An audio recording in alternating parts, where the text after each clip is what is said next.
राजा शांतनु कुरु वंश के राजा थे, जिनकी राजधानी हस्तिनापुर थी। वह एक महान योद्धा थे और अपनी विद्वता के लिए बहुत प्रसिद्ध थे। कुरु वंश के राजा शांतनु का राज्य काफी समृद्ध और खुशहाल था।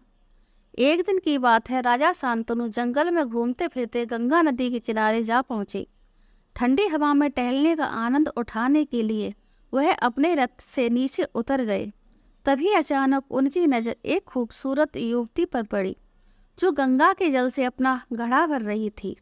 वह पहली ही नज़र में उस युवती के प्रति आकर्षित हो गए और वह उसके पास जाकर बोले कि हे सुंदरी, तुम कौन हो? उस युवती ने उत्तर दिया कि आप मेरे विषय में क्यों जानना चाहते हैं और आप जैसे एक अनजान व्यक्ति को मैं अपना परिचय क्यों दूं? उस युवती की यह बात को सुनकर शांतनु बोले कि हे सुंदरी, मुझे पहली नज़र में ही तुमसे प्रेम हो गया है। तुम्हारे इस अतुलनीय सौंदर्य ने मेरा मन मोह लिया है। क्या तुम मुझसे विवाह करना पसंद करोगी? तब वह युवती भी तब तक राजा शांतनु के प्रति आकर्षित हो चुकी थी, इसलिए वह उनसे बोली कि हे राजन, मैं आपसे अवश्य विवाह करूंगी, लेकिन इसके लिए आपको मेरी एक शर्त माननी होगी। राजा शांतनु, जो अब तक पूरी तरह उसकी मोह जाल में फंस चुके थे, उसकी बात सुनकर आश्चर्य से बोले कि कहो देवी, तुम्हारी क्या शर्त है? युवती बोली कि हे राजन, मैं इस खूबसूरत नदी की देवी गंगा हूँ और इस पृथ्वी पर अपना एक उद्देश्य पूरा करने के लिए आई हूँ। इसलिए मेरी यह शर्त है कि विवाह के बाद मैं जो कुछ भी करूँगी उसके विषय में आप मुझसे कोई प्रश्न नहीं करेंगे। इस तरह जब तक आप इस शर्त का पालन करेंगे, मैं पत्नी के रूप में आपके साथ रहूँगी, लेकिन जिस दिन भी आप इस शर्त को तोड़कर मुझसे कुछ पूछेंगे, मैं वापस लौट जाऊँगी। युवती ने जवाब दिया।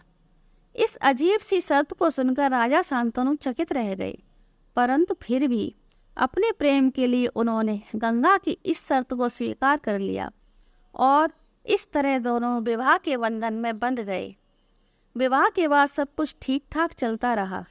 कुछ समय के बाद रानी गंगा ने एक बच्चे को जन्म दिया। यह समाचार सुनकर राजा शांतनु बहुत खुश हुए। अपने पुत्र को देखने के लिए वह लगभग दौड़ते हुए रानी के महल में पहुंचे, परंतु वहां उन्हें यह क्या आश्चर्य हुआ देखकर कि रानी नवजात शिशु को गोद में उठाए महल से बाहर भागी जा रही है।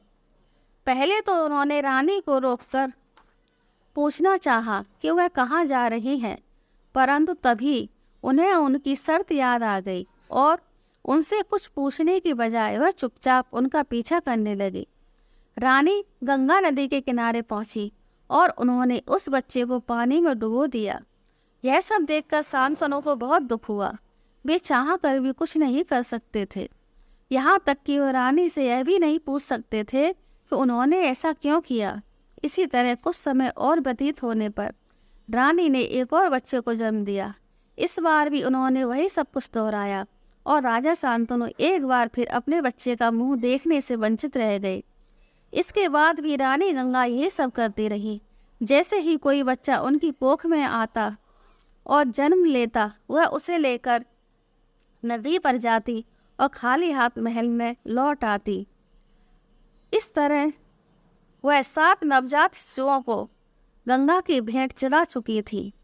राजा शांतनु ने उन्हें उनके इस कृत्य के लिए कभी नहीं टोका, क्योंकि उन्हें डर था कि यदि उन्होंने कुछ पूछा तो वह उन्हें छोड़कर चली जाएंगी। कुछ समय के बाद वह फिर गर्भवती हुई और उन्होंने अपने 8वें पुत्र को जन्म दिया। इस बार भी बच्चे को जन्म लेते ही अपनी गोद में उठाए वह पहले की तरह नदी में डुबोने के लिए जा रही थी।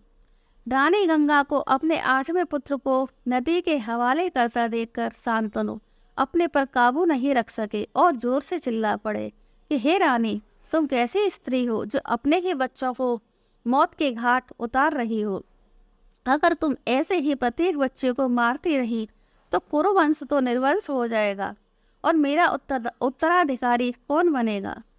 संतान के प्रति राजा को इस तरह दुखी देखकर गंगा शांत स्वर में बोली कि हे महाराज, आपके लिए मैं इस बच्चे को जीवित छोड़ देती हूँ, लेकिन आपने मेरी शर्त को तोड़ा है, इसलिए अब मुझे वापस जाना होगा। मैं विवश हूँ।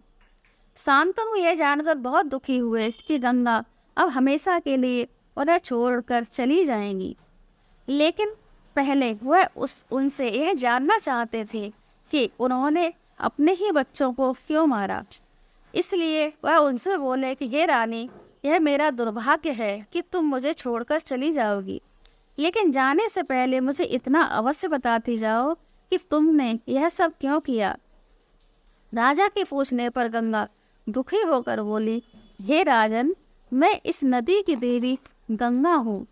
इन 8 बच्चों को जन्म देने के लिए ही मैंने मानव का रूप धारण किया था। मैंने आपसे विवाह भी इसलिए किया था क्योंकि केवल आप ही मुझे इन बच्चों के पिता बनने योग्य नजर आए थे। ये 8 बच्चे वास्तव में अष्टवसु थे। अतीत में इन्होंने ऋषि वशिष्ठ की गाय नंदिनी को चुराने का पाप किया था, जिसके कारण ऋषि वशिष्ठ ने इन्हें पृथ्वी पर जन्म लेने का श्राप दिया था। श्राप की मुक्ति की प्रार्थना करने पर ऋषि ने 7 वसुओं को तो जन्म लेते ही शरीर छोड़कर स्वर्ग में जाने की अनुमति दे दी थी, लेकिन 8वें वसु को, जिसने अपनी पत्नी की संतुष्टि के लिए सारा षड्यंत्र रचा था, यह आदेश दिया कि वह पृथ्वी पर एक सर्वगुण संपन्न योद्धा की जिंदगी जिएगा, परंतु उसे जीवन भर ब्रह्मचर्य का पालन करना होगा। यह सब बताने के बाद गंगा शांतनु से बोलें कि हे महाराज, आपके इस बालक को मैं अपने साथ ले जा रही हूँ, ताकि इसे उन विपत्तियों को सहन करने के योग्य बना सकूं, जो इसे ऋषि वशिष्ठ के श्राप के कारण भविष्य में झेलनी होगी। इसके इस योग्य बन जाने के बाद मैं आपको आपका पुत्र वापस लौटा दूंगी।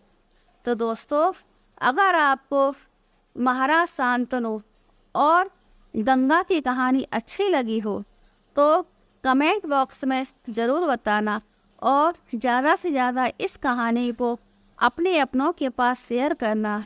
दोस्तों, कहानी को पूरा सुनने के लिए आप सबका बहुत बहुत धन्यवाद।